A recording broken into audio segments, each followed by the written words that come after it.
on se retrouve pour 50 minutes Inside, le MAG, avec pour commencer notre rendez-vous dans le secret des stars. Et cette semaine, découvrez Martha's Vineyard, l'île des présidents américains. C'est une petite île sur la côte est des États-Unis, au large de Boston, où tout est élégance et sérénité. C'est là, précisément, que Barack Obama était encore en vacances il y a quelques jours, en toute discrétion, évidemment, comme chaque été depuis 8 ans. Oui, c'est une habitude qui se perpétue à la Maison-Blanche depuis que Jackie Kennedy en avait fait son refuge à la mort de son mari, John Fitzgerald Kennedy.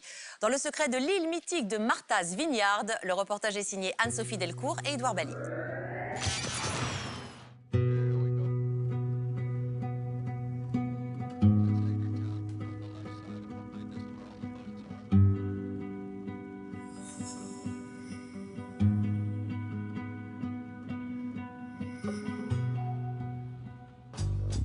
À 400 km au large de New York, sur la côte nord-est des États-Unis, l'île de Martha's Vineyard, un petit joyau posé sur l'océan Atlantique et à l'abri des regards. Martha's Vineyard, un rendez-vous pour les célébrités, initié par la famille Kennedy. Depuis des générations, le clan possède une résidence d'été sur le continent, à Yannisport, juste en face de Martha's Vineyard. Et c'est à bord de ce voilier en bois, le Victura, que John Fitzgerald Kennedy reçoit de son père pour ses 15 ans, qu'il découvrira pour la première fois l'île de Martha's Vineyard. Et Lucie. Comme tous les habitués de cette région, James Graham a été bercé et fasciné par l'image de cette famille parfaite, puissante et glamour. Au point de s'offrir dès qu'il le peut un petit plaisir, emprunter à son amie Lucie l'exacte réplique du Victura, le bateau de John Fitzgerald Kennedy.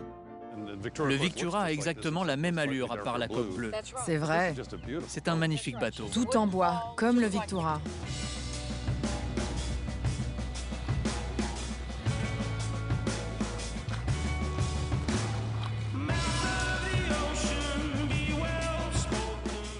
Ce qui est unique chez les Kennedy, c'est cette passion pour la voile, qui leur permettait de passer du temps en famille.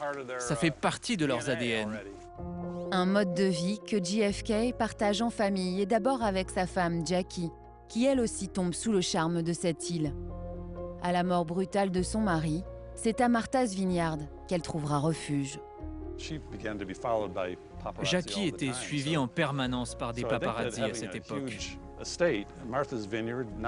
Donc le fait que Martha's Vineyard soit plus difficile d'accès a été une des raisons pour elle, de s'installer sur l'île et d'y passer tous ses étés. Ici, Jackie construit de nouveaux souvenirs avec ses enfants et leur transmet à son tour l'amour de l'île. C'est d'ailleurs en se rendant pour un week-end à Martha's Vineyard le 16 juillet 1999 que son fils aîné John trouvera la mort dans le crash de son avion. Ses cendres seront dispersées au large de l'île. Entre images glamour et malédiction, les Kennedy construisent le mythe de Martha's Vineyard, au point qu'elle deviendra par la suite l'île des présidents américains.